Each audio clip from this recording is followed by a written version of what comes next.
चैतन्य रूपम भवतं सदैव ज्ञानोर्थवासं सहितं तदेवं देवो तथान् पूर्वमदैव शक्तिं गुरुर्वै शरण्यं गुरुर्वै शरण्यं।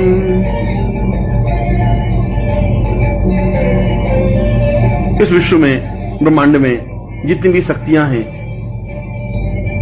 वह चाहे महाकाली हो, वह चाहे महासरस्वती हो, वह चाहे महालक्ष्मी हो, वह चाहे बगलामुखी हो, वह चाहे धूमावती हो, वह चाहे चिन्नमस्ता हो, चाहे जगदम्बा हो, किसी भी प्रकार की कोई शक्ति हो, मैं तो आपके सामने उनको अठखेलियां करते हुए देखता हूं। मैं देखता हूं कि वे आपके सामने नृत्य कर रही हैं। मैं देखता हूं कि वे आपकी कृपा कटाक्ष पाने के लिए प्रयत्नशील हैं। वे स्वयं टुकुर टुकुर आपकी ओर निहारती रहती हैं कि कब आपकी नजर उठे, कब आपकी दृष्टि उठे, कब आप उन पर कृपावृष्टि करें और कब वे धन्य हों। और जब मैं ये सब कुछ देखता हूं तो मैं ये समझता हूं कि आपको छोड़कर के और कौन सी साधना मेरे लिए उपयुक्त है, कौन सी शक्ति चाहिए, कौन सी साधना चाहिए। तारा मंत्र से क्या हो जाएगा, काली मंत्र का उच्चारण करने से क्या होगा, एंग रिंग क्लिंग चामुंडा विच्चे जगदम्बा का मंत्र उच्चारण करने से, नवाण मंत्र जपने से क्या हो जाएगा। ये सब तो मैं आपके सामने नृत्य करते हुए देख रहा हूं। ये सारे गंधर्व, ये सारे यक्ष, ये सारे किन्नर, ये सारे देवता जब नृत्य करते हुए आपके सामने मैं अनुभव करता हूं तो समझता हूं कि आपसे बड़ा और देवत्व क्या हो सकता है, आपके बड़ा और पुरुषत्व क्या हो सकता है। आप तो जीवन का एक पुंजीभूत स्वरूप हैं, ब्रह्मांड का एक पार्श्व हैं, चैतन्य स्वरूप हैं, अपने आप में समग्र हैं। और मैं जब आपको देखता हूं तो ऐसा लगता है कि जैसे समस्त ब्रह्मांड को मैं अपने आप में आत्मसात किया हुआ हूं। सारा ब्रह्मांड मेरे हृदय में अवतरित हो जाता है, मेरा हृदय अपने आप में धड़कने लग जाता है, चैतन्य हो जाता है, मेरा सारा शरीर थरथराने लग जाता है। मैं अपने आप में पूर्ण कुंडलिनी जागरण और क्रिया योग से दीक्षित हो जाता हूं। सारा शरीर अपने आप में ऊंचा उठ जाता है, अपने आप में तपस्वी बन जाता हूं, पूर्णता युक्त बन जाता हूं। और सही अर्थों में देखा जाए तो मैं वशिष्ठ, विश्वामित्र, अत्रि, कणाद बन जाता हूं। मैं इंद्र और मरुदगण बन जाता हूं, मैं विष्णु और रुद्र बन जाता हूं, क्योंकि वे सब तो एक नगण्य आपके सामने खड़े हैं। जिस प्रकार से मैं खड़ा हूं उसी प्रकार से ये सारी शक्तियां, ये सारे देवता, ये सारे यक्ष, ये सारे गंधर्व, ये सारे किन्नर मैं अपनी आंखों से खड़े खड़े देख रहा हूं। इसलिए गुरुदेव, उनके समान तो मैं भी बन गया हूं। ये हो सकता है कि वे आगे हों, मैं थोड़ा पीछे रुका हुआ हूं। हो सकता है कि उनके मेरे बीच में फासला हो, मगर उनकी कृपा दृष्टि, यदि आपकी कृपा दृष्टि उन पर है तो आपकी कृपा दृष्टि उनसे भी पहले मेरे ऊपर है। और ये मेरे लिए सौभाग्य की बात है, ये मेरे लिए प्रसन्नता की बात है, ये मेरे आह्लाद की बात है। और मंत्रों को और पुस्तकों में लिखे हुए मंत्रों को मैं क्या करूं, उन मंत्रों के माध्यम से क्या हो जाएगा। वे मंत्र तो एक निर्जीव शब्द हैं, उन शब्दों को ठेल करके आगे बढ़ाऊं भी तो उससे क्या लाभ हो जाएगा। मुझे मंत्र नहीं चाहिए, मुझे तंत्र नहीं चाहिए, मुझे योग दर्शन और मीमांसा नहीं चाहिए।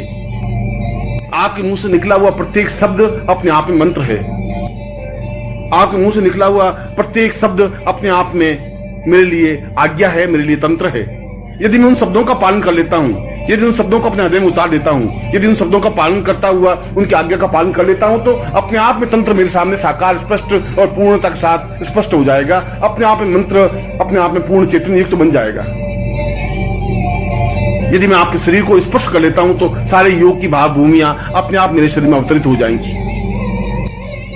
जब मैं आपके शरीर को स्पर्श करता हूं तो सारे शरीर में एक विद्युत प्रवाह सा अनुभव होता है। ऐसा लगता है कि जैसे बहुत जोरों से मैं उछल गया हूं, ब्रह्मांड में एक कूदने लग गया हूं, क्योंकि उस तेजस्विता को मैं अपने हृदय में, अपने शरीर में अनुभव करने लगता हूं। इसीलिए तो मुझे न मंत्र की आवश्यकता है, न तंत्र की, न दर्शन की, न योग की, न मीमांसा की, न किसी प्रकार की साधना की, न किसी प्रकार की सिद्धियों की। मैं सिद्धियों को लेकर क्या करूंगा जब मेरे जीवन की पूर्णता, मेरे जीवन का उद्देश्य, मेरे जीवन का लक्ष्य आपके चरणों में अपने आप को मिटा देना है, अस्तित्वमय बना देना है।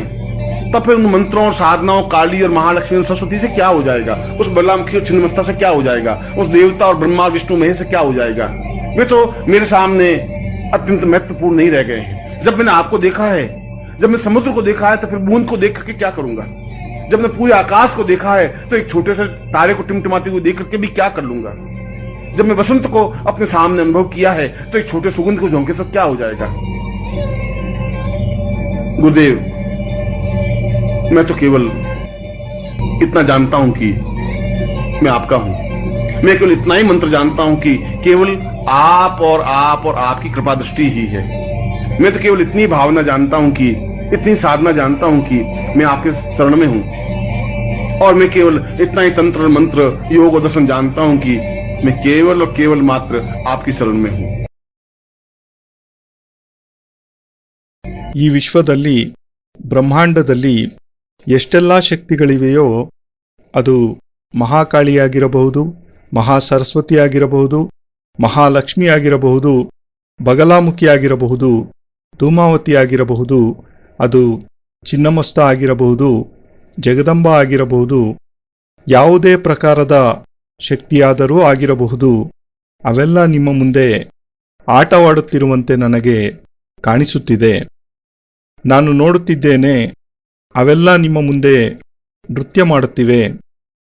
ನಾನು ನೋಡುತ್ತಿದ್ದೇನೆ, ಆ ಎಲ್ಲ ಶಕ್ತಿಗಳು ನಿಮ್ಮ ಕೃಪಾ ಕಟಾಕ್ಷವನ್ನು ಪಡೆಯುವುದಕ್ಕಾಗಿ ಪ್ರಯತ್ನಶೀಲವಾಗಿವೆ. ಆ ಶಕ್ತಿಗಳೆಲ್ಲ ಸ್ವಯಂ ನಿಮ್ಮನ್ನೇ ದೈನ್ಯವಾಗಿ ಪ್ರಾರ್ಥಿಸುತ್ತಿರುತ್ತವೆ. ಧ್ಯಾನ ಮುದ್ರೆಯಲ್ಲಿರುವ ನಿಮ್ಮ ಕಣ್ಗಳು ಯಾವಾಗ ತೆರೆಯುವುದೋ, ನಿಮ್ಮ ದೃಷ್ಟಿ ಯಾವಾಗ ತಮ್ಮ ಮೇಲೆ ಬೀಳುವುದೋ, ಯಾವಾಗ ನೀವು ನಿಮ್ಮ ಕೃಪಾವೃಷ್ಟಿಯನ್ನು ವರ್ಷಿಸುವಿರೋ ಮತ್ತು ಯಾವಾಗ ತಾವೆಲ್ಲ ಆ ನಿಮ್ಮ ಕೃಪಾವೃಷ್ಟಿಯಿಂದ ಧನ್ಯರಾಗುವೆವೋ ಎಂದು ಆ ಶಕ್ತಿಗಳೆಲ್ಲ ಸ್ವಯಂ ನಿಮ್ಮನ್ನೇ ದೈನ್ಯತೆಯಿಂದ ಪ್ರಾರ್ಥಿಸುತ್ತಿರುತ್ತವೆ. ಮತ್ತು ಇವೆಲ್ಲವನ್ನೂ ಕಣ್ಣಾರೆ ಕಂಡು ನಾನು ಅರ್ಥ ಮಾಡಿಕೊಂಡಿರುವುದೇನೆಂದರೆ, ನಿಮ್ಮನ್ನು ಬಿಟ್ಟು ಬೇರೆ ಯಾವ ಸಾಧನೆ ನನಗೆ ಉಪಯುಕ್ತವಾಗುತ್ತದೆ? ಎಂತಹ ಶಕ್ತಿ ಬೇಕಾಗಿದೆ, ಎಂತಹ ಸಾಧನೆ ಬೇಕಾಗಿದೆ? ತಾರಾಮಂತ್ರದಿಂದ ಏನಾಗಿ ಬಿಡುತ್ತದೆ? ಕಾಳಿ ಮಂತ್ರವನ್ನು ಉಚ್ಚರಿಸುವುದರಿಂದ ಏನಾಗಿ ಬಿಡುತ್ತದೆ? ಏಂ ಗ್ರೀಂ ಕ್ಲೀಂ ಚಾಮುಂಡಾಯ ವಿಚ್ಚೆ ಜಗದಂಬಾ ಮಂತ್ರವನ್ನು ಉಚ್ಚರಿಸುವುದರಿಂದ, ನವಾರ್ಣ ಮಂತ್ರವನ್ನು ಉಚ್ಚರಿಸುವುದರಿಂದ ಏನಾಗಿ ಬಿಡುತ್ತದೆ? ಇವೆಲ್ಲವನ್ನೂ ನಾನು ನಿಮ್ಮ ಮುಂದೆಯೇ ನೃತ್ಯ ಮಾಡುತ್ತಿರುವುದನ್ನು ಕಣ್ಣಾರೆ ನೋಡುತ್ತಿದ್ದೇನೆ. ಎಲ್ಲ ಗಂಧರ್ವರು, ಯಕ್ಷರು, ಕಿನ್ನರರು, ದೇವತೆಗಳೆಲ್ಲರನ್ನೂ ನಿಮ್ಮೆದುರು ನೃತ್ಯ ಮಾಡುತ್ತಿರುವುದನ್ನು ನಾನು ಕಣ್ಣಾರೆ ನೋಡಿ ಅನುಭವಿಸಿದ ನಂತರ ನನಗೆ ಅರ್ಥವಾದದ್ದು ಏನೆಂದರೆ, ನಿಮಗಿಂತ ಹೆಚ್ಚಿನ ದೈವತ್ವ ಮತ್ಯಾವುದಿರಲು ಸಾಧ್ಯ? ನಿಮಗಿಂತ ಹೆಚ್ಚಿನ ಪುರುಷತ್ವ ಮತ್ಯಾವುದಿರಲು ಸಾಧ್ಯ? ನೀವಂತೂ ಜೀವನದ ಒಂದು ಸೌಭಾಗ್ಯದಾಯಕ ನಿಧಿ ಸ್ವರೂಪರಾಗಿದ್ದೀರಿ. ಬ್ರಹ್ಮಾಂಡದ ಒಂದು ಪಾರ್ಶ್ವವಾಗಿದ್ದೀರಿ. ಚೈತನ್ಯ ಸ್ವರೂಪರಾಗಿದ್ದೀರಿ. ನಿಮ್ಮಲ್ಲಿಯೇ ನೀವು ಸಮಗ್ರರಾಗಿದ್ದೀರಿ. ಮತ್ತು ನಾನು ನಿಮ್ಮನ್ನು ನೋಡಿದಾಗ ಸಮಸ್ತ ಬ್ರಹ್ಮಾಂಡವನ್ನು ನಾನು ನನ್ನಲ್ಲಿಯೇ ಲೀನಗೊಳಿಸಿಕೊಂಡಂತಹ ಭಾವನೆ ನನ್ನಲ್ಲಿ ಮೂಡುತ್ತದೆ.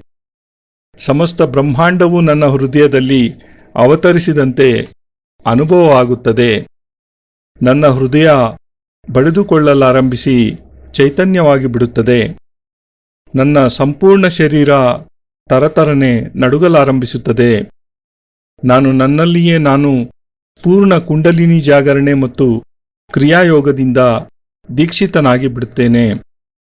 ನನ್ನ ಸಂಪೂರ್ಣ ಶರೀರ ತನ್ನಷ್ಟಕ್ಕೆ ತಾನು ಎತ್ತರಕ್ಕೇರಿ ಗಾಳಿಯಲ್ಲಿ ಹಾರಾಡಲಾರಂಭಿಸುತ್ತದೆ. ನನ್ನಲ್ಲಿಯೇ ನಾನು ತಪಸ್ವಿಯಾಗಿ ಬಿಡುತ್ತೇನೆ, ಪೂರ್ಣತಾಯುಕ್ತನಾಗಿ ಬಿಡುತ್ತೇನೆ. ಮತ್ತು ಸರಿಯಾದ ಅರ್ಥದಲ್ಲಿ ನೋಡುವುದಾದರೆ ನಾನು ವಸಿಷ್ಠ, ವಿಶ್ವಾಮಿತ್ರ, ಅತ್ರಿ ಮತ್ತು ಕಣಾದ ಋಷಿಗಳಂತಾಗಿ ಬಿಡುತ್ತೇನೆ. ನಾನು ಇಂದ್ರ ಮತ್ತು ಮರುದ್ಗಣವಾಗಿ ಬಿಡುತ್ತೇನೆ. ನಾನು ವಿಷ್ಣು ಮತ್ತು ರುದ್ರರಂತಾಗಿ ಬಿಡುತ್ತೇನೆ. ಏಕೆಂದರೆ ಇವರೆಲ್ಲ ನಗಣ್ಯರಾಗಿ ನಿಮ್ಮ ಮುಂದೆಯೇ ನಿಂತಿದ್ದಾರೆ. ಯಾವ ರೀತಿಯಲ್ಲಿ ನಾನು ನಿಮ್ಮೆದುರು ನಿಂತಿರುವೆನೋ ಅದೇ ರೀತಿಯಲ್ಲಿ ಈ ಎಲ್ಲ ಶಕ್ತಿಗಳು, ಈ ಎಲ್ಲ ದೇವತೆಗಳು, ಈ ಎಲ್ಲ ಯಕ್ಷರು, ಈ ಎಲ್ಲ ಗಂಧರ್ವರು, ಈ ಎಲ್ಲ ಕಿನ್ನರರೂ ನಿಂತಿರುವುದನ್ನು ನಾನು ನಿಂತಲ್ಲಿಯೇ ನನ್ನ ಕಣ್ಣಾರೆ ನೋಡುತ್ತಿದ್ದೇನೆ. ಆದ್ದರಿಂದಲೇ ಗುರುದೇವ್, ಅವರೆಲ್ಲರ ಸಮಾನನಾಗಿ ನಾನೂ ಸಹ ಆಗಿಬಿಟ್ಟಿದ್ದೇನೆ. ಅವರು ನನಗಿಂತ ಸ್ವಲ್ಪ ಮುಂದಿರಬಹುದು, ನಾನು ಅವರಿಗಿಂತ ಸ್ವಲ್ಪ ಹಿಂದುಳಿದಿರಬಹುದು ಅಷ್ಟೇ. ನನ್ನ ಅವರ ನಡುವೆ ಸ್ವಲ್ಪ ಹೆಚ್ಚಿನ ಅಂತರವಿರಲೂ ಸಹ ಸಾಧ್ಯವಿರಬಹುದು. ಆದರೆ ನಿಮ್ಮ ಕೃಪಾದೃಷ್ಟಿ ಅವರೆಲ್ಲರ ಮೇಲಿರುವುದೇ ನಿಜವಾದರೆ, ಅವರೆಲ್ಲರಿಗಿಂತ ಮುಂಚಿತವಾಗಿ ನಿಮ್ಮ ಕೃಪಾದೃಷ್ಟಿ ನನ್ನ ಮೇಲೆಯೇ ಇದೆ ಮತ್ತು ಇದು ನನ್ನ ಮಟ್ಟಿಗೆ ಸೌಭಾಗ್ಯದಾಯಕ ವಿಷಯವಾಗಿದೆ. ಇದು ನನಗೆ ಅತ್ಯಂತ ಪ್ರಸನ್ನತೆಯ ವಿಷಯವಾಗಿದೆ. ಇದು ನನಗೆ ಅತ್ಯಂತ ಆಹ್ಲಾದಕರ ವಿಷಯವಾಗಿದೆ. ಮತ್ತು ಮಂತ್ರಗಳನ್ನು, ಆ ಪುಸ್ತಕಗಳಲ್ಲಿ ಬರೆದಿರುವ ಮಂತ್ರಗಳನ್ನು ನಾನೇನು ಮಾಡಲಿ? ಆ ಮಂತ್ರಗಳಿಂದ ಏನಾಗಿ ಬಿಡುತ್ತದೆ? ಆ ಮಂತ್ರಗಳ ಮಾಧ್ಯಮದಿಂದ ಏನಾಗಿ ಬಿಡುತ್ತದೆ? ಆ ಮಂತ್ರಗಳೆಲ್ಲ ನಿರ್ಜೀವವಾದ ಶಬ್ದಗಳಾಗಿವೆ. ಆ ಶಬ್ದಗಳನ್ನು ಬಲಪೂರ್ವಕವಾಗಿ ಮುಂದುವರಿಸುವುದರಿಂದ ಏನು ಲಾಭವಾದೀತು? ನನಗೆ ಮಂತ್ರ ಬೇಕಾಗಿಲ್ಲ, ನನಗೆ ತಂತ್ರ ಬೇಕಾಗಿಲ್ಲ, ನನಗೆ ಯೋಗ, ದರ್ಶನ ಮತ್ತು ಮೀಮಾಂಸವೂ ಸಹ ಬೇಕಾಗಿಯೇ ಇಲ್ಲ. ನಿಮ್ಮ ಬಾಯಿಂದ ಉಚ್ಚರಿಸಲ್ಪಟ್ಟ ಪ್ರತ್ಯೇಕ ಶಬ್ದವೂ ಕೂಡ ತನ್ನಲ್ಲಿಯೇ ತಾನು ಮಂತ್ರವಾಗಿದೆ. ನಿಮ್ಮ ಬಾಯಿಂದ ಹೊರಬಂದ ಪ್ರತ್ಯೇಕ ಶಬ್ದವೂ ಸಹ ತನ್ನಲ್ಲಿಯೇ ತಾನು ನನಗೆ ನೀವು ನೀಡಿರುವ ಮಹದಾಜ್ಞೆಯಾಗಿದೆ, ನನ್ನ ಮಟ್ಟಿಗೆ ತಂತ್ರವಾಗಿದೆ. ನಾನು ಆ ಶಬ್ದಗಳನ್ನು ಪಾಲನೆ ಮಾಡಿದ್ದೇ ಆದರೆ, ಆ ಶಬ್ದಗಳನ್ನು ನನ್ನ ಹೃದಯದಲ್ಲಿ ಸ್ಥಾಪನೆ ಮಾಡಿಕೊಂಡಿದ್ದೇ ಆದರೆ, ಆ ಶಬ್ದಗಳನ್ನು ಪಾಲನೆ ಮಾಡುತ್ತಾ ಆ ಶಬ್ದಗಳಲ್ಲಿರುವ ಆಜ್ಞೆಯನ್ನು ನಾನು ಪಾಲನೆ ಮಾಡಿದ್ದೇ ಆದರೆ, ತನ್ನಲ್ಲಿಯೇ ತಾನು ತಂತ್ರವಿದ್ಯೆ ನನ್ನ ಮುಂದೆ ಸಾಕಾರವಾಗಿ ಮತ್ತು ಪೂರ್ಣತೆಯಿಂದ ಸ್ಪಷ್ಟವಾಗಿಯೇ ಬಿಡುತ್ತದೆ. ತನ್ನಲ್ಲಿಯೇ ತಾನು ಮಂತ್ರ ತನ್ನಷ್ಟಕ್ಕೆ ತಾನು ಪೂರ್ಣ ಚೈತನ್ಯಯುಕ್ತವಾಗಿ ಬಿಡುತ್ತದೆ. ನಾನು ನಿಮ್ಮ ಶರೀರವನ್ನು ಸ್ಪರ್ಶ ಮಾಡಿದ್ದೇ ಆದರೆ, ಯೋಗದ ಸಮಸ್ತ ಭಾವಭೂಮಿಗಳು ತನ್ನಷ್ಟಕ್ಕೆ ತಾನೇ ನನ್ನ ಶರೀರದಲ್ಲಿ ಅವತರಿತವಾಗಿ ಬಿಡುತ್ತವೆ. ನಾನು ನಿಮ್ಮ ಶರೀರವನ್ನು ಸ್ಪರ್ಶ ಮಾಡಿದಾಗ ನನ್ನ ಸಂಪೂರ್ಣ ಶರೀರದಲ್ಲಿ ಒಂದು ವಿದ್ಯುತ್ ಪ್ರವಾಹ ಹರಿದಂತೆ ಅನುಭವವಾಗುತ್ತದೆ. ಅದರ ಅನುಭವ ಹೇಗಿರುತ್ತದೆಂದರೆ, ನಾನು ಅತ್ಯಂತ ವೇಗದಿಂದ ಮೇಲೆಸೆಯಲ್ಪಟ್ಟಿರುವಂತೆ ಅಗಾಧವಾದ ಬ್ರಹ್ಮಾಂಡವೊಂದರಲ್ಲಿ ಜಿಗಿಯಲಾರಂಭಿಸಿದಂತೆ ಭಾಸವಾಗುತ್ತದೆ. ಏಕೆಂದರೆ ನಿಮ್ಮ ಆ ತೇಜಸ್ವಿತನವನ್ನು ನನ್ನ ಹೃದಯದಲ್ಲಿ ಮತ್ತು ನನ್ನ ಶರೀರದಲ್ಲಿ ಅನುಭವಿಸಲಾರಂಭಿಸುತ್ತೇನೆ. ಆದ್ದರಿಂದಲೇ ನನಗೆ ಮಂತ್ರದ ಅವಶ್ಯಕತೆ ಇಲ್ಲ, ತಂತ್ರದ ಅವಶ್ಯಕತೆ ಇಲ್ಲ, ದರ್ಶನದ, ಯೋಗದ, ಮೀಮಾಂಸದ ಅವಶ್ಯಕತೆ ಇಲ್ಲ. ಯಾವುದೇ ಪ್ರಕಾರದ ಸಾಧನೆಯ ಅವಶ್ಯಕತೆಯೂ ಇಲ್ಲ.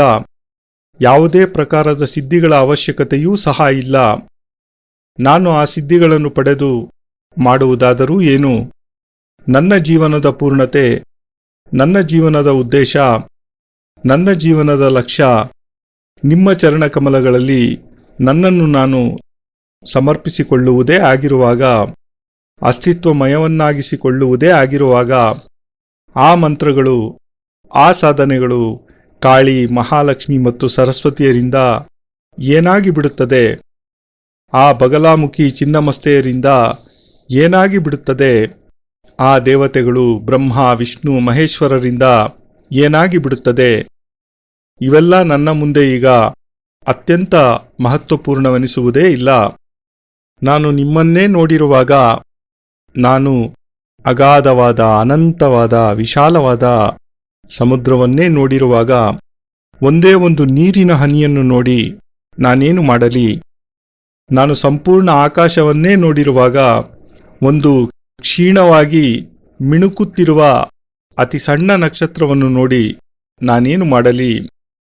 ನಾನು ಋತುರಾಜನಾದ ವಸಂತ ಋತುವನ್ನೇ ಅನುಭವ ಮಾಡಿರುವಾಗ, ಒಂದು ಸಣ್ಣ ಸುಗಂಧದ ಪರಿಮಳದಿಂದ ನನಗೇನಾಗಿ ಬಿಡುತ್ತದೆ? ಗುರುದೇವ್, ನಾನಂತೂ ಕೇವಲ ಇಷ್ಟು ಮಾತ್ರ ತಿಳಿದಿದ್ದೇನೆ. ಅದೇನೆಂದರೆ, ನಾನು ನಿಮ್ಮವನು. ನಾನು ಕೇವಲ ಇಷ್ಟು ಮಾತ್ರವೇ ಮಂತ್ರವನ್ನು ತಿಳಿದಿದ್ದೇನೆ. ಅದೇನೆಂದರೆ, ಕೇವಲ ನೀವು ಮತ್ತು ನಿಮ್ಮ ಕೃಪಾದೃಷ್ಟಿ ಮಾತ್ರವೇ ನನ್ನ ಜೀವನದ ಪರಮ ಲಕ್ಷ್ಯ, ಪರಮ ಸೌಭಾಗ್ಯ. ನಾನು ಕೇವಲ ಇಷ್ಟು ಭಾವನೆಯನ್ನು ಮಾತ್ರವೇ ತಿಳಿದಿದ್ದೇನೆ. ನಾನು ಕೇವಲ ಇಷ್ಟು ಸಾಧನೆಯನ್ನು ಮಾತ್ರವೇ ತಿಳಿದಿದ್ದೇನೆ. ನಾನು ನಿಮ್ಮನ್ನೇ ಆಶ್ರಯಿಸಿದ್ದೇನೆ, ನಿಮಗೇ ಶರಣಾಗಿದ್ದೇನೆ. ನಾನು ಕೇವಲ ಇಷ್ಟು ಮಾತ್ರವೇ ತಂತ್ರ ಮತ್ತು ಮಂತ್ರ, ಯೋಗ ಮತ್ತು ದರ್ಶನಗಳನ್ನು ತಿಳಿದಿದ್ದೇನೆ. ಅದೇನೆಂದರೆ ನಾನು ಕೇವಲ ಮಾತ್ರ ನಿಮಗೇ ಸಂಪೂರ್ಣವಾಗಿ ಶರಣಾಗಿದ್ದೇನೆ. ನ ತಾತೋ ವತಾನ್ಯೈ ನ ಮಾತಂ ನ ಭ್ರಾತಂ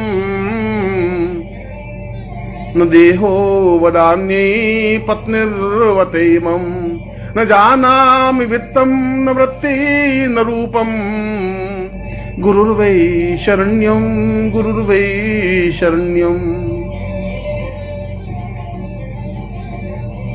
मैं न माता को जानता हूं न पिता को जानता हूं, क्योंकि वे तो स्वार्थमय स्वरूप में संबंध हैं। पिता इसलिए मुझे पुत्र कहते हैं कि मैं उनके जीवन में काम आ सकूं। न मेरे जीवन में कोई भाई है, न संबंधी है, न रिश्तेदार है, न पत्नी है, न पति है, न पुत्र है, न बंधु है, न बांधव है, न वित्त है, न धन है, न ऐश्वर्य है, न वैभव है। मेरे जीवन में कुछ है ही नहीं, क्योंकि मैं जीवन में कुछ चाहता ही नहीं। ये सब तो क्षण भंगुर हैं, समाप्त। ये तो मेरे साथ समाप्त हो जाएंगे। ये सब स्वार्थ के संबंध हैं, इनसे मेरा कोई प्रयोजन नहीं है, इनसे मेरा कोई लक्ष्य प्राप्ति नहीं हो सकती। यह तो शमशान की ओर जाने की यात्रा के एक पड़ाव है। जन्म से लगा करके मृत्यु तक मैं निरंतर मृत्यु की ओर अग्रसर हो रहा हूं, शमशान की ओर जा रहा हूं, और शमशान की यात्रा में ये भी मेरे सहायक हैं, जो मुझे ठेल करके शमशान की ओर अग्रसर कर रहे हैं। मेरे देह को छीनते हैं, मेरे प्राणों को छीनते हैं, मेरे धन को छीनने की कोशिश करते हैं, मेरी सेवा का उपयोग करना चाहते हैं, मेरे सुख का उपयोग करना चाहते हैं, मेरे जीवन का उपयोग करना चाहते हैं। इससे क्या हो जाएगा? इससे तो मैं एक मलिन और गंदी देह को एक लिया हुआ कीड़ा बन जाऊंगा, एक घटिया सा व्यक्ति बन जाऊंगा। अगर मैं पुत्र को उत्पन्न करूंगा तो ज्यादा से ज्यादा मेरी अर्थी पर वे कंधा दे देंगे। यदि मैं पत्नी रखूंगा तो ज्यादा से ज्यादा मेरी मृत्यु पर वे 4 आंसू बहा देगी। यदि पिता और माता की मैं अपने सामने रखूंगा तो वे ज्यादा से ज्यादा धन की याचना करेंगे। मगर ये मेरे जीवन का प्रयोजन नहीं है, ये मेरे जीवन का लक्ष्य नहीं है। मैं उस जगह खड़ा हूं जब यहां सब ये सब तुच्छ है। आखिर जीवन का कोई न क्षण तो ऐसा आता है जब ये सब तुच्छ लगने लगते हैं। हिमालय के सामने जाते हैं तो एक बड़ा पत्थर भी कंकर की तरह दिखाई देने लग जाता है। जब मैं आपके सामने उपस्थित हुआ हूं तो ये सारे संबंध मुझे बेमानी और बहुत छोटे से लगने लगे हैं, बहुत तुच्छ लगने लगे हैं, अस्तित्वहीन लगने लगे हैं, क्योंकि मैं इन संबंधों से जीवित नहीं रहना चाहता। मैं किसी का पुत्र, मैं किसी का पति, मैं किसी की पत्नी, मैं किसी का बंधु, मैं किसी का सखा बनकर के जिंदा नहीं रहना चाहता। इन बंधनों से मैं स्वतंत्र नहीं बन सकता। ये बंधन तो मेरे अभिशाप हैं, ये पांवों की बेड़ियां हैं, ये मुझे जकड़े हुए हैं। मेरी सांसों पर इनका नियंत्रण है, मेरी आत्मा पर इनका नियंत्रण है। मेरे प्राणों को इन्होंने दबोच लिया है। मैं समाज में घुट करके रह गया हूं, एक अंधियारी कोठरी में मैं भटक रहा हूं जिसका कोई द्वार नहीं है। और जहां पर भी मैं ठेलता हूं वहां मेरा सिर फूट जाता है। जिधर भी मैं दरवाजा ढूंढने की कोशिश करता हूं वहां मेरा सिर फूट करके रक्त निकलने लग जाता है, और मैं बदहवास सा इधर से उधर, आगे से पीछे की ओर भटकता रहता हूं। चारों तरफ अंधेरा है, घनघोर अंधेरा। इस अंधेरे में, इस समाज में, इस अंधेरे के अलावा मुझे कुछ दिया ही नहीं है। भूख और प्यास और बाधाएं और परेशानियां, आलोचनाएं और गंदगी के अलावा इस समाज ने मुझे कुछ नहीं दिया। घटियापन, तुच्छता के अलावा मेरे परिवार ने मुझे कुछ नहीं दिया। ओछेपन के अलावा इस समाज ने मुझे कुछ सिखाया ही नहीं। मैं इस कीचड़ से निकलना चाहता हूं, मैं इस दलदल से निकलना चाहता हूं, मैं इस गंदगी से बाहर निकल करके पवित्र होना चाहता हूं। मैं इस महान अद्वितीय गुरुमय बन करके अपने जीवन को पवित्र दिव्य बनाना चाहता हूं। मैं उस स्थिति को प्राप्त करना चाहता हूं जो अपने आप में महत्वपूर्ण है। मैं उस ब्रह्म से साक्षात्कार करना चाहता हूं जिसको ऋषियों और योगियों ने अहम ब्रह्मास्मि कहा है। मैं उस चैतन्यता को अनुभव करना चाहता हूं जो जीवन की पूर्णता है। आप मुझ पर कृपा करें, मुझे वापस इस बंधनों में नहीं ठेलें। मुझे किसी प्रकार का कोई मोह नहीं रहा है, और यदि कुछ मोह है तो आप उस मोह को समाप्त करें, क्योंकि मैं मानसरोवर के पास आकर के प्यासा नहीं रहना चाहता। क्योंकि मैं बसंत ऋतु में आने के बाद भी मैं उदासीन नहीं रहना चाहता। मैं मुस्कुराते हुए पुष्पों के बीच में रह करके निर्जीव नहीं रहना चाहता। आपके सामने आकर के मैं अपने आप में दुर्भाग्यमय नहीं रहना चाहता। मैं सौभाग्यशाली बनना चाहता हूँ। मैं जीवन में पुण्य चाहता हूँ। मैं जीवन में श्रेष्ठता चाहता हूँ। मैं जीवन में गुरु चाहता हूँ। मैं आपके चरणों में समर्पण चाहता हूँ। मैं आप में एकाकार होना चाहता हूँ। मैं आपके शरीर से अपने आप को मिटा देना चाहता हूँ। मैं आपके शरीर से मिल जाना चाहता हूँ। आपके प्राणों की धड़कन बनना चाहता हूँ, क्योंकि गुरुदेव मैं आपकी शरण में हूँ और गुरुदेव इस पूरे ब्रह्मांड में केवल मात्र आपकी शरण में हूँ।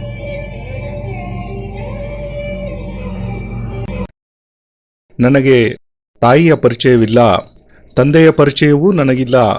ಏಕೆಂದರೆ ಅವರೆಲ್ಲ ಸ್ವಾರ್ಥಮಯ ಸ್ವರೂಪದಲ್ಲಿ ನನ್ನೊಂದಿಗೆ ಸಂಬಂಧ ಹೊಂದಿರುವವರು. ತಂದೆಯು ನನ್ನನ್ನು ಮಗನೆಂದು ಕರೆಯುವುದು ಏಕೆಂದರೆ ನನ್ನಿಂದ ಅವನಿಗೆ ಜೀವನದಲ್ಲಿ ಪ್ರಯೋಜನವಾಗಲಿ ಎಂಬ ಸ್ವಾರ್ಥದಿಂದ. ನನ್ನ ಜೀವನದಲ್ಲಿ ಅಣ್ಣ ತಮ್ಮಂದಿರಿಲ್ಲ, ಸಂಬಂಧಿಕರಿಲ್ಲ, ಬಂಧು ಬಾಂಧವರಿಲ್ಲ, ಪತ್ನಿ ಇಲ್ಲ, ಪತಿ ಇಲ್ಲ, ಪುತ್ರರಿಲ್ಲ, ಪರಿವಾರದವರಿಲ್ಲ, ಧನ ಕನಕ ವಸ್ತುವಾಹನಾದಿಗಳು, ಐಶ್ವರ್ಯ ವೈಭವ ಏನೇನೂ ಇಲ್ಲ. ನನ್ನ ಜೀವನದಲ್ಲಿ ಇದ್ಯಾವುದೂ ಇಲ್ಲವೇ ಇಲ್ಲ, ಏಕೆಂದರೆ ನಾನು ಇದ್ಯಾವುದನ್ನು ಬಯಸುವುದೇ ಇಲ್ಲ. ಇವೆಲ್ಲ ಮಾಯೆ, ಕ್ಷಣಭಂಗುರವಾದವುಗಳು. ಇವೆಲ್ಲವುಗಳು ನನ್ನೊಂದಿಗೆ ಮುಗಿದು ಹೋಗುವಂಥವುಗಳು, ನಾಶವಾಗುವಂಥವುಗಳು. ಇವೆಲ್ಲ ಸ್ವಾರ್ಥಪೂರಿತವಾದ ಸಂಬಂಧಗಳು. ಇವುಗಳಿಂದ ನನಗೆ ಏನೇನೂ ಪ್ರಯೋಜನವಾಗುವುದಿಲ್ಲ. ಇವುಗಳಿಂದ ನನ್ನ ಯಾವುದೇ ಉದ್ದೇಶ ಹಾಗೂ ಲಕ್ಷ್ಯ ಪ್ರಾಪ್ತಿಯಾಗುವುದೇ ಇಲ್ಲ. ಈ ಎಲ್ಲ ಸ್ವಾರ್ಥಮಯ ಸಂಬಂಧಗಳೂ ಸಹ ಸ್ಮಶಾನದೆಡೆಗೆ ಹೊರಡುವ ಯಾತ್ರೆಗೆ ಮಾತ್ರವೇ ಸಹಾಯಕವಾಗಿರುವ ತಂಗುದಾಣಗಳು, ನಿಲ್ದಾಣಗಳು. ಜನ್ಮದಿಂದ ಮೃತ್ಯುವಿನವರೆಗೆ ನಾನು ನಿರಂತರವಾಗಿ ಪಯಣ ಮಾಡುತ್ತಿದ್ದೇನೆ. ನನ್ನ ಅಂತಿಮ ಯಾತ್ರೆ ಸ್ಮಶಾನದೆಡೆಗೆ ವೇಗವಾಗಿ ಧಾವಿಸುತ್ತಿದೆ ಮತ್ತು ಈ ಸ್ಮಶಾನ ಯಾತ್ರೆಯಲ್ಲಿ ಈ ನಶ್ವರ ಸಂಬಂಧಗಳೆಲ್ಲ ನನಗೆ ಸಹಾಯಕವಾಗಿವೆ. ಇವರೆಲ್ಲ ಬಲವಾಗಿ ತಳ್ಳುತ್ತಾ ನನ್ನನ್ನು ಸ್ಮಶಾನದೆಡೆಗೆ ಮುನ್ನಡೆಸುತ್ತಿದ್ದಾರೆ.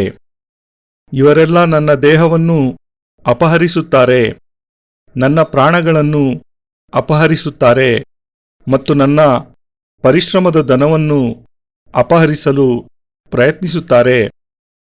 ನನ್ನಿಂದ ಎಲ್ಲಾ ವಿಧದ ಸೇವೆಗಳನ್ನು ಹೊಂದಲು ಬಯಸುತ್ತಾರೆ. ನನ್ನಿಂದ ಸುಖವನ್ನು ಅಪೇಕ್ಷಿಸುತ್ತಾರೆ.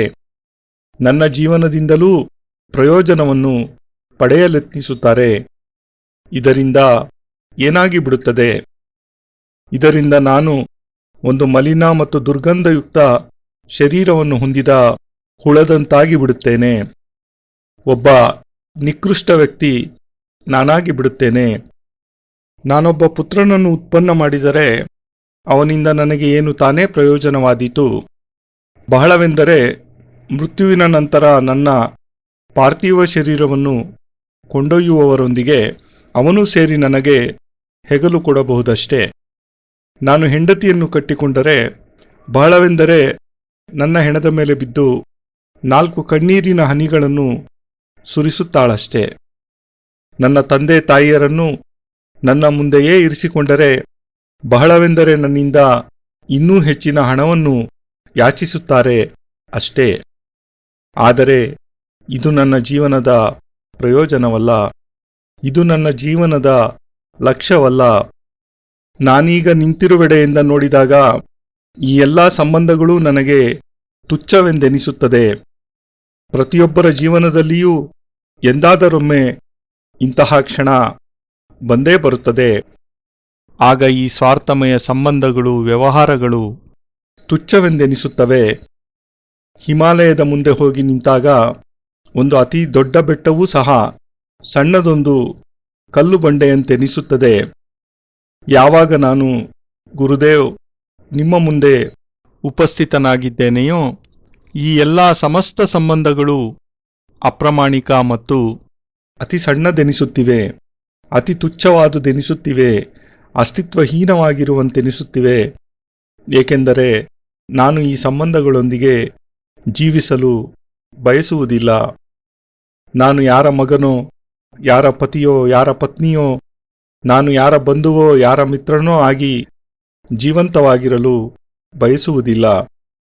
ಈ ಬಂಧನಗಳಿಂದ ನಾನೆಂದಿಗೂ ಸ್ವತಂತ್ರನಾಗುವುದು ಸಾಧ್ಯವೇ ಇಲ್ಲ. ಈ ಬಂಧನಗಳು ನನ್ನ ಪಾಲಿನ ಶಾಪವಾಗಿವೆ. ನನ್ನ ಕಾಲಿಗೆ ಬಿಗಿದಿರುವ ಸಂಕೋಲೆಗಳು ಬೇಡಿಗಳಾಗಿವೆ. ಇವೆಲ್ಲ ನನ್ನನ್ನು ಬಂಧಿಸಿಬಿಟ್ಟಿವೆ. ನನ್ನ ಉಸಿರಾಟದ ಮೇಲೆ ಇವುಗಳ ನಿಯಂತ್ರಣವಿದೆ. ನನ್ನ ಆತ್ಮದ ಮೇಲೆ ಇವುಗಳ ನಿಯಂತ್ರಣವಿದೆ. ನನ್ನ ಪ್ರಾಣಗಳನ್ನು ಇವೆಲ್ಲ ಹಿಡಿದಿಟ್ಟುಕೊಂಡಿವೆ. ನಾನು ಈ ಸಮಾಜದಲ್ಲಿ ಉಸಿರಾಡಲೂ ಸಾಧ್ಯವಾಗದಂತೆ ಒದ್ದಾಡುತ್ತಿದ್ದೇನೆ. ಒಂದು ಕಗ್ಗತ್ತಲೆಯ ಕೋಟೆಯಲ್ಲಿ ನಾನು ಕಳೆದು ಹೋಗಿದ್ದೇನೆ. ಹೊರಬರಲು ಯಾವುದೇ ದ್ವಾರವಿಲ್ಲದೆ ಚಡಪಡಿಸುತ್ತಿದ್ದೇನೆ.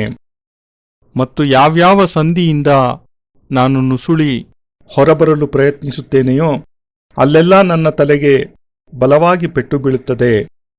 ಎಲ್ಲೆಲ್ಲಿ ನಾನು ಹೊರಬರುವ ದ್ವಾರಕ್ಕಾಗಿ ಪ್ರಯತ್ನಿಸುತ್ತೇನೆಯೋ ಅಲ್ಲಿ ನನ್ನ ತಲೆಯೊಡೆದು ರಕ್ತ ಬರಲಾರಂಭಿಸುತ್ತದೆ ಮತ್ತು ನಾನು ಉಸಿರಾಡಲೂ ಸಾಧ್ಯವಿಲ್ಲದೆ ಹಿಂದೆ ಮುಂದೆ ಇಲ್ಲಿಂದ ಅಲ್ಲಿಗೆ ಅಲ್ಲಿಂದ ಇಲ್ಲಿಗೆ ಅಲೆದಾಡುತ್ತಿದ್ದೇನೆ.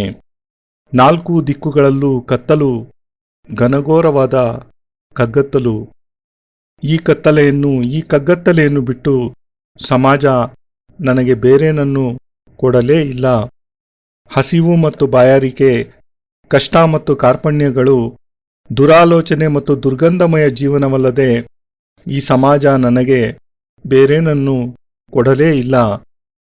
ನಿಕೃಷ್ಟತೆ ಮತ್ತು ತುಚ್ಛತೆಗಳಲ್ಲದೆ ನನ್ನ ಪರಿವಾರ ನನಗೆ ಬೇರೇನನ್ನು ಕೊಡಲೇ ಇಲ್ಲ. ನೀಚತನವನ್ನಲ್ಲದೆ ಬೇರೇನನ್ನು ಈ ಸಮಾಜ ನನಗೆ ಕಲಿಸಲೇ ಇಲ್ಲ. ನಾನು ಈ ಹೊಲಸಿನಿಂದ ಹೊರಬರಲು ಬಯಸುತ್ತೇನೆ. ಈ ಕೆಸರಿನಿಂದ ಹೊರಬರಲು ಬಯಸುತ್ತೇನೆ. ನಾನು ಈ ದುರ್ಗಂಧದಿಂದ ಹೊರಬಂದು ಪವಿತ್ರನಾಗಲು ಬಯಸುತ್ತೇನೆ.